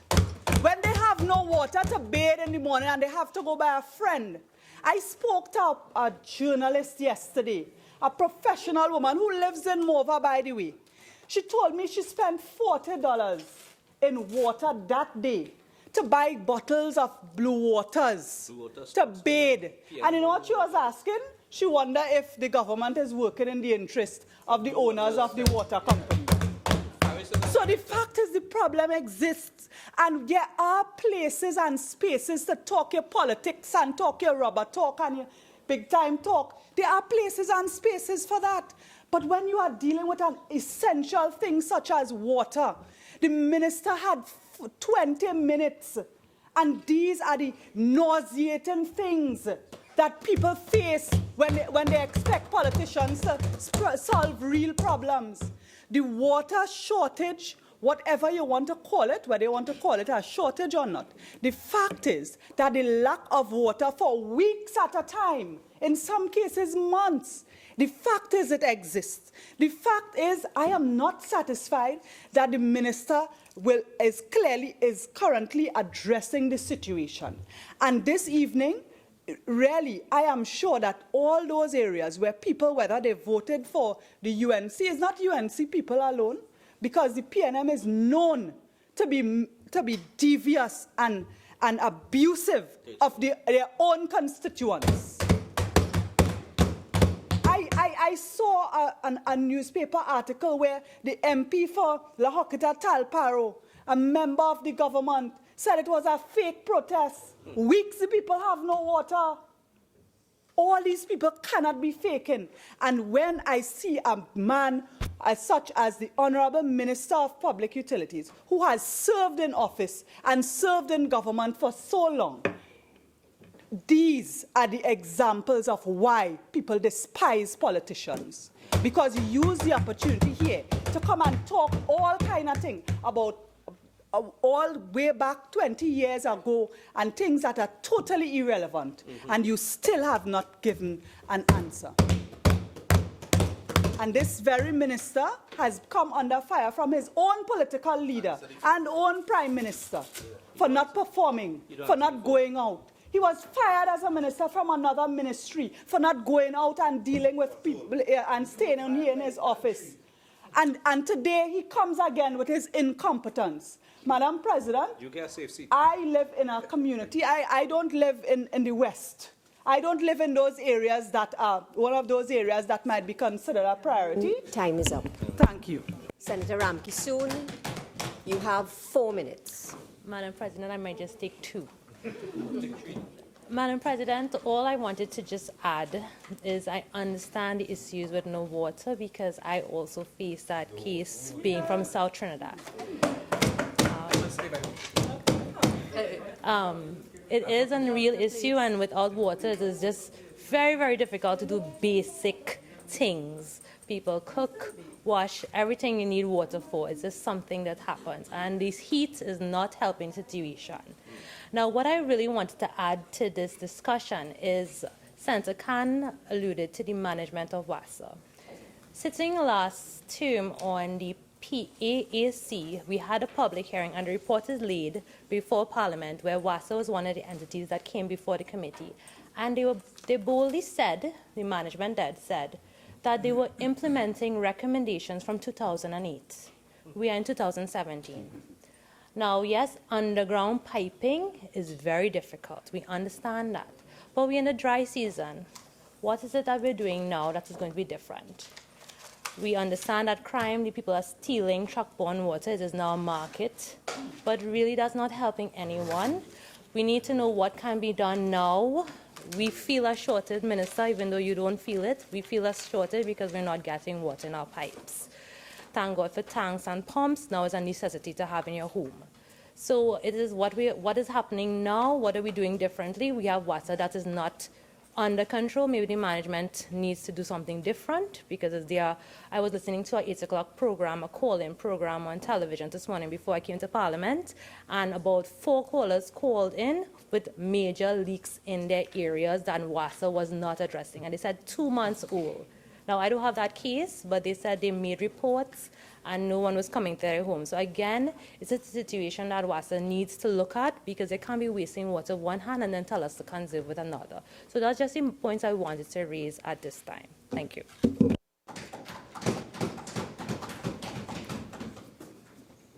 Honourable Senators, at this juncture, we will revert to item 8 on the order paper. You may recall that an urgent question is to be answered by the Minister of Education, who is here. Just one thing, Honourable Senators, just one fact to note, there's only 1 minute remaining for urgent questions, so I'm asking for your leave to allow the Minister to answer his question, so for the time to just be extended to allow him to answer the question. Is that the will of the... Very well. Senator Sturge. Madam President, to the Minister of Education, in light of the fire which prevented the reopening of the Cunupia Government Primary School yesterday, what alternative arrangements are being made to facilitate the students and staff? Minister of Education. Thank you very much, Madam President. Yesterday we got notice that there was an air conditioning unit in the school that caught a fire. Immediately upon hearing this, we dispatched our officers from the Ministry of Education and also officers from EFCL to conduct an investigation. This was done, and it was found that a simple matter of an air-conditioned unit having an upsurge in electricity that caused a slight burning. What we have done so far is we have engaged an engineering assistant and also our health and safety officer to look at this matter and report to us. We are also looking to get expert advice from the electrical inspectorate so that a thorough investigation can be conducted as to the cause of this upsurge in the electricity supply. We have also commissioned our EFPPD department and the Ministry of Education to conduct a scope of works so that the unit will be replaced. And I can safely say that very shortly, that unit will be replaced and everything will be returned to normalcy. Thank you. Leader of Government Business. Madam President, I beg to move that the Senate do now adjourn to Tuesday, the 2nd of May, 2017 at 1:30 p.m. At that point in time, Madam President, we plan there should be a motion in the other place on Friday, a motion to approve a report on the proposed salary of the procurement regulator. Once that is passed in the House on Friday, we will want to deal with that on Tuesday of next week. If not, we will deal with a bill entitled An Act to Amend the Motor Vehicles and Road Traffic Act, Chapter 4850, which is listed as number 2 on Bill, second reading under Government Business. Honourable Senators, before I put the question on the adjournment, leave has been granted for a matter to be raised or the motion for the adjournment of the Senate. Senator Choate, you have 10 minutes. Thank you, Madam President, for granting me leave to raise this matter on the motion for the adjournment. And because this had been on the order paper for some time, I think I will just read it very briefly so that we'll know what we're talking about. And the matter was the need for the Minister of Education to explain the non-provision of school meals during the weeks before and after Carnival 2017. Now, shortly after Carnival 2017, I received information issued by the National Schools Dietary Services Limited, which has a calendar for their school feeding program for each term. And the calendar showed for the period between January to April that the school feeding program was shut down from the Friday before Carnival. It was shut down, obviously, for Carnival, but more importantly, it was shut down for the 3 days after Carnival. So it means that for 6 days, no meals had been provided to the schools. What is interesting as well is that apparently whenever there is a holiday, the meals are not provided for the day before, the day after. Because for Shouter Baptist Day, which was the 30th of March, and I know I'm digressing a little bit, but if the president would allow me, I see that on the schedule, no meals were provided for the 29th and the 31st. Now, this might seem like a small matter for us, but what is the point of sending children to school with hungry bellies? Part of the school feeding program, as I understand it, was to ensure that children who could not afford, first and foremost, would receive meals depending on the recommendations of the school principals. I understand 40-something thousand students have breakfast in school every morning. And I think it's something like 150,000 have lunch at school every day. So it means that for all of these days, not only the days that I have highlighted, but days for which there is no excuse for non-provision of meals, if a child goes to school, he goes hungry. And that, with all due respect, is something that I would ask you, Honourable Minister, to look into. Because when this special purpose state enterprise was set up under your ministry to provide meals for students, it was for a variety of reasons.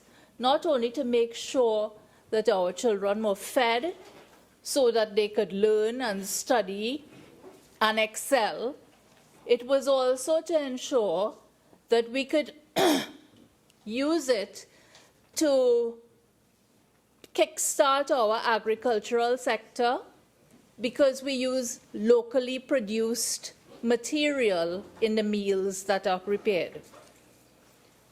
Now, what concerned me even more was when I read the report of the Auditor General, which carried out a special audit of the school nutrition program, which was managed by the National Schools Dietary Services Limited. And it appears as though this company, this special purpose company, has not been performing in the way that it should. And it appears as though there is no oversight with respect to how they do their job, and there is no accountability for when they do not.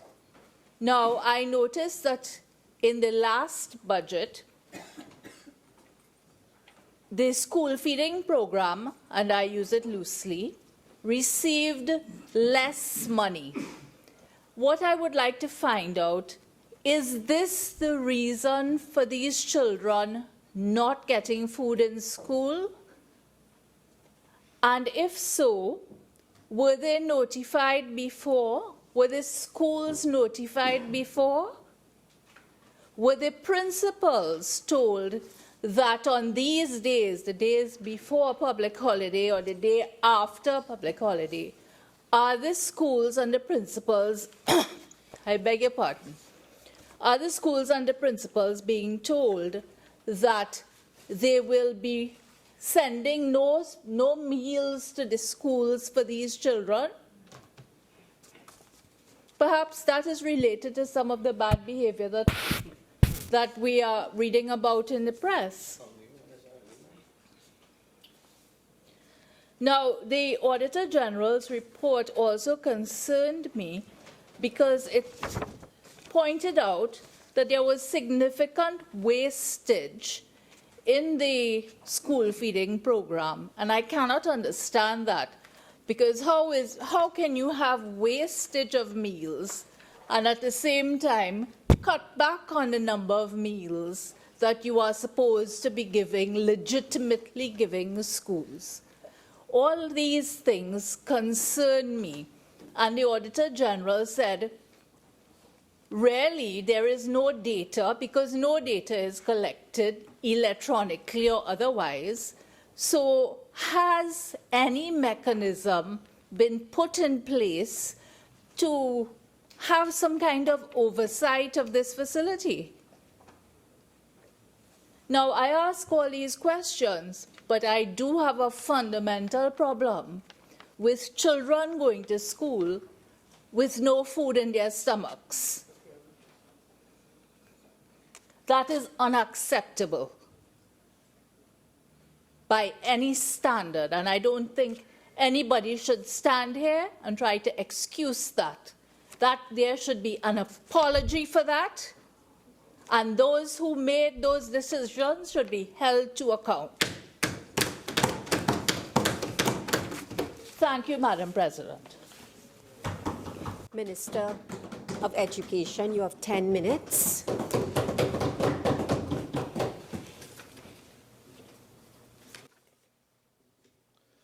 Thank you very much, Madam President, and thank you very much for giving me the opportunity not only to participate in this debate, but to respond to some of the allegations made by the good senator, because most of what she said simply do not bear facts.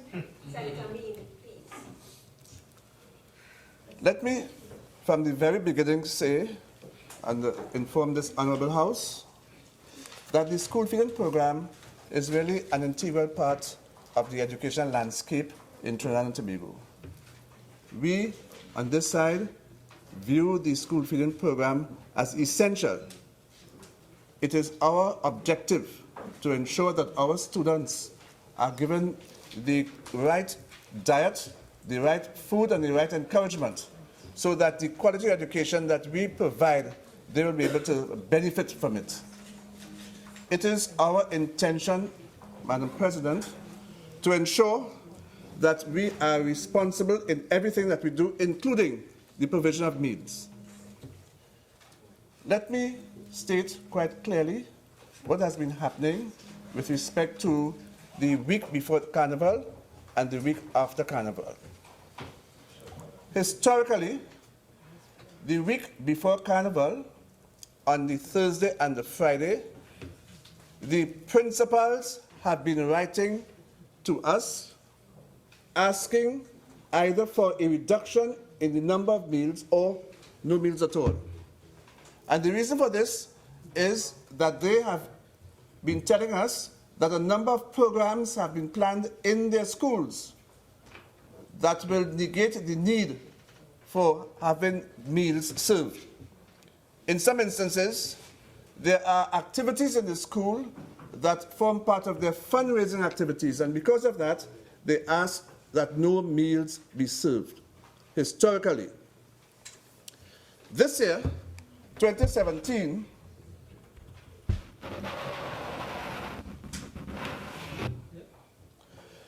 we provided meals up to the Thursday before Carnival. No meals were provided on the Friday before Carnival. And this was because of two things. One, the request made by several principals, and secondly, because of the history where this is concerned. In that, on Carnival Friday, the absence of students in the schools is very large. There is a large amount of students who are absent from school on the Carnival Friday. On Carnival Friday. With respect to the 3 days after Carnival, Ash Wednesday, Thursday and Friday, it is correct to state that meals were not served. But again, there was a reason for this. Madam President, the entire country would know that the statistics that we were able to provide show that on Ash Wednesday and on Thursday and on Friday, there was a large amount of students who were absent from school. In fact, at the primary level, the attendance was somewhere in the vicinity of 22%, whereas at the secondary level, it was even smaller than that. If we were to serve meals at the same level that we served during the week, then there would have been a great wastage. And the simple reason why meals were not served was simply because we wanted to prevent wastage. Madam Chairman, Madam President, just let me share with you some figures. We are responsible for providing approximately 58,000 lunches on a daily basis. And let me change this. I made a mistake. We are responsible for providing 88,000 lunches on a daily basis and 58,000 breakfast meals on a daily basis. Madam President, the cost per lunch is $9 per day, and the cost for a breakfast is $6.63. It is estimated that per day we spend approximately $1.3 million on providing meals for our students. And when we have a large number of our students absent, it makes no sense providing meals on those days. The question was asked, Madam President, whether the school authorities were informed. I think this question was answered by the Senator when she quoted the information that she received from the school feeding program in terms of the calendar of events or the calendar of school feeding, because it was made specific on that calendar that no meals will be served on the Friday before Carnival and on the 3 days following Carnival. In other words, the principals and all those who reside in the school were well aware that meals were not going to be served on those days. Secondly, as I stated before, the principals have been writing to us requesting either a reduction in the number of meals or no meals at all. And of course, as I said before, the attendance of our students during those 4 days, Carnival Friday, Ash Wednesday, the Thursday and Friday after Carnival. Madam President, I am on record for asking our parents, making an appeal to parents to allow their children to come to school on the days following Carnival.